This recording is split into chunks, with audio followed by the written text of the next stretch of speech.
तर नमस्कार मंडळी, हे पहा आम्हाला जायचं बाहेर. तर आज बाजार होता अक्कांतीला, आम्हाला फाट्यावर जायचं तर जाऊ नका म्हणे, आम्हाला येऊ सर थांबा आणि गिराईक करा. आमचं काम सोडून द्यायचं, त्यांचं काम करून राहिलो होतं. आता फाट्यावर जाऊन मशीनचं साहित्य आणायचं होतं मला थोडंसं. काल परवा गेलो होतो नेवाशाला, पण ते नव्हतं तिथं. म्हणलं ती एक ओळखीचं दुकान आहे, तिथं जाऊन पाहावं. ती आता कधी बाजारवरून म्हणले तर अर्धा तासात, आता अर्धा तासात बाजार होतो का बरं? हा, त्याच्यामुळं थांबलो तर आता. तर कधी येते कधी नाही पाहू. हा, हे पहा, ही आरू तिचे. तर तिला पुदिना सांगितला होता, इथं पुदिना आहे, ती हे पान तोडीत होती लिंबाचं. तर असा किस्सा होता तो. तिला रस काढायला पुदिना सांगत हे दादा म्हणते ते तिथं आहे बाई, तिथं आहे बाई. ते पुदिना तिला सोडून आणि लिंबुनीचे पानं तोडून राहिली ती. ते दादा म्हणते बाई तिथंच आहे, तिथंच आहे. ते पहा बाईने दाखवलंय तुम्हाला पुदिना आणि लिंबुनीची रोप ना तिथं सोबतच आहे. तिला पुदिन्यातलं या लिंबाच्या झाडातलं फरक कळा नाही. हा, आता चौथीला जाईन ती. कितवीला आहे का तू? कितवीला आहे तू? आणि आज ती ना बाबू संगण कल्याणी संगण तिला भांडणं केलेली. एकामेकाला मारिते, मग ते तिकडे गेलेत.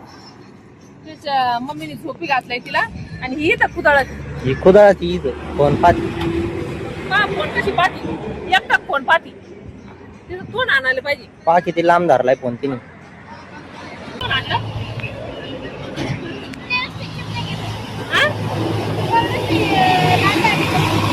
लाथा आणली तुझे? मग लाथा आणली होती, मग तू आणला का त्यांना? हा? अगं घोडे, तू मोठी त्यांच्यापेक्षा, तू जीव लावायला पाहिजे त्यांना. हा, ही पहा कशी महाराज गेले. हा, लहान बहीण भाऊ आहे ना तुझे, ते तू मोठी आता चौथीला जाशील ना तू. आणि तो बाबू दुसरीला जाईल. बाबू दुसरीला जाईल ना. हा, पण मग तरी लहानच आहे ना तुझ्यापेक्षा. हा, परेशान करते का? आणि तू नाही करीत का? नाही का? लय आसरा बे तू. हा, आसरा बा. ही मार गेली, हीच मांडा तिच्या पोरांना मारी ती रपा रपा त्या बाबूला. त्या दिवशी अशी तोंडात मारली तिने चटकन, आकाने पाहिली. तू बोल म्हणा, मी पाहते फोन. दादाले जर पाहिलं ना, दादाला ठोकून काढते तिला. दादा असं चाबूक घेऊनच मागला. दादा मग हाणायला लागले का चापकाने आणि ते दादा चापकाने.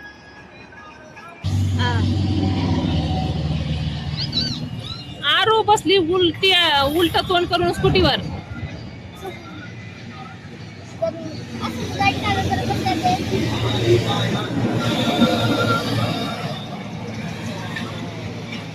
आणि यश आणि सार्थक रात्रभर टीव्ही पाहिलाय. आणि तिकडं आलंय पाटाला पाणी.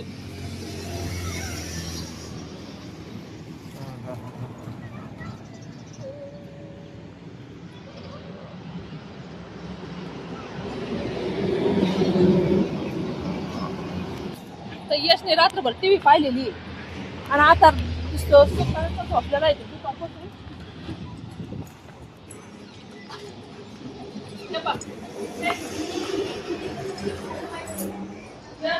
हॉटेलमध्ये टीव्ही पाहून आता इतकी गरमी होऊ राहिली. एक तर लाईट चालू आहे, फॅन काय एवढा चालू नाहीये. आणि रात्री जागरण करून आता दिवसा झोपलाय आणि रात्री वापस टीव्ही पाहिजे. आणि उद्या पडव. आणि ते दादाचं काम ऐकत नाही, मग दादा कधीच बडबड त्याला. इकडे तिकडे उड्या मारितो, लहान पोरांना खडाळीतो. किती झोपलाय, त्याला आवाज सुद्धा आहे ना आम्ही बोललेला. आवाज येतोय त्याला. यश, यश, यश काय ऐका ना. तर बाहेर गिराईक चालू झाले, त्याच्यामुळं ना माझ्या भाऊला आता ते रस काढावं लागून यश सार्थक तो काढीत. कारण की एकट्याला काढता नाही येत. एक दोघ जण असते तर काढता येते, पण मग जास्त गिराईक पडलं का दोघच लागत येत त्याला. त्याच्यामुळं ना मी करते व्हिडिओ स्टॉप. भेटूया पुढच्या ब्लॉग मध्ये.